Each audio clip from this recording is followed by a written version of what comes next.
there, it's Jennifer, and I am here for the last video in my series on long distance walking.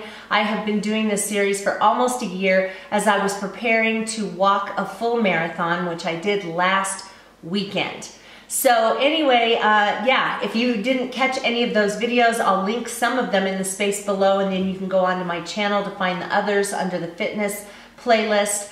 I talk about just things to keep in mind when you're getting started with long distance walking, and just a whole bunch of tips, and then I get into actually doing races and the kinds of things you should be keeping in mind.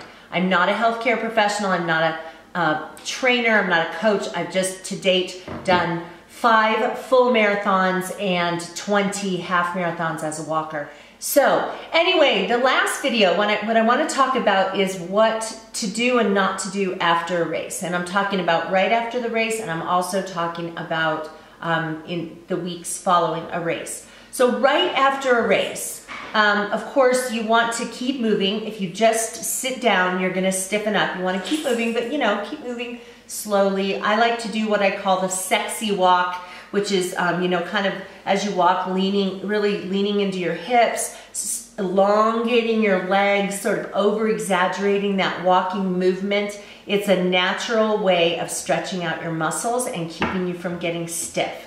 You also want to make sure that as they're handing you things as you go through the chute, is what they call it afterwards, after the race, they give you your medal, and then somebody will hand you a bottle of water or cups of water, and then people tend to be handing you things to eat, like bananas or bagels or something.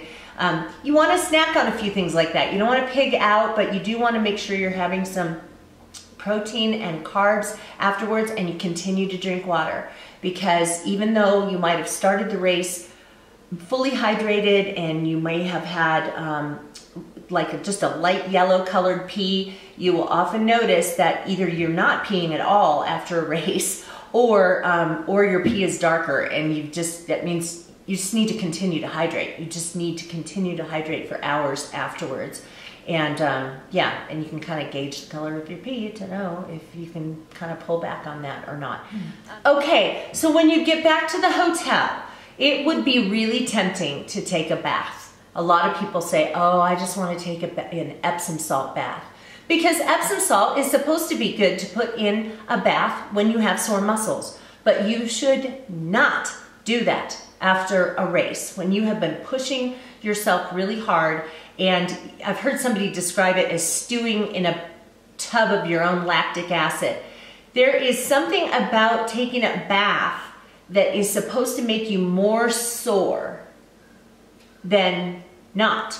So I'm not exactly sure what it is, but anyway, the recommendation is don't take a bath. I mean, if you want to take a cold bath, you could do that, but don't take a warm bath. It's not supposed to be good. You'll be more sore, and you don't want that. It may feel good when you're in the tub right away. Not good for you though. So wait a few days. I think you could probably do one the next day and be fine, but just wait on the bath. So yeah, so you're gonna want to go ahead and shower up. Of course, I like to use some things on my sore muscles afterwards. I have some stuff called BioFreeze. It's kind of a menthol, kind of a Vicks vapor rub kind of thing. It smells like that. And it just really, I don't know if it's actually making you less painful or making your muscles less painful, or if it just distracts you. But boy, oh boy, does it really make it so that you don't feel like you're as sore as you were. I put that anywhere that my muscles are feeling sore. On my thighs, or my knees and my feet and my ankles and all that kind of stuff, anywhere that feels sore. I put some on my lower back this last time because my back was hurting afterwards. It was just achy.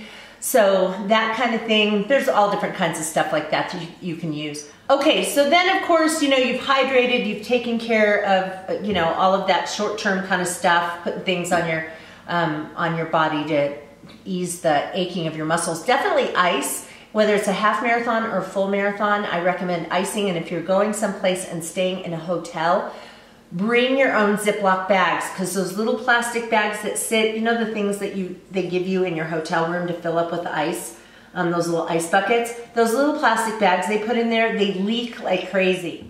So bring your own plastic bags so you can fill them up with as much ice as you want and not have them leak all over the place. You know, get yourself a good dinner. I usually crave protein at night, and so that's probably about it. You know, just rest the rest of the evening. And then in the weeks following the race, you're not going to want to get out there and do heavy training. In fact, take a few days off, and then if you are going to do any walking at all, slow, strolling, just enough to stretch out your muscles. Don't go any long distances, you know, maybe 2 miles tops, if that at first. Just take it easy. After my first marathon that I did, I think it was 2 weeks afterwards, I went on a walk, and I thought I was going slow, but I guess I went a little faster than I should have because I pulled a hamstring. And then for weeks after that, I was, you know, in a lot of pain. So you're fragile. Your muscles have been really, really challenged. So take it easy. And that's really the biggest thing. Just slowly ease yourself back into physical activity. And if you're thinking of being crazy and doing another marathon or race even, anytime after the one that you've done, the recommendation is not to do them full marathons any closer together than 5 weeks, I think. 4, 5. Yeah, so just be really, really careful because your muscles are delicate and fragile at that point, and you can really risk injury even, you know, a week or so after a race.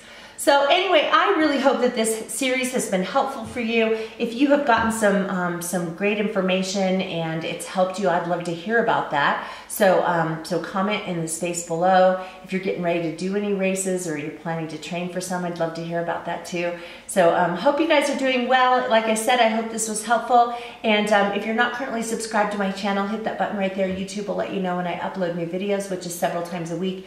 My channel is not just about fitness stuff. I do stuff like that from time to time, but I also do things about beauty product reviews and vacation planning, home organizing, stuff like that. So I hope you will join me on this channel, and I hope I'll see you again on Busy Being Jen. Take care, you guys. Bye-bye.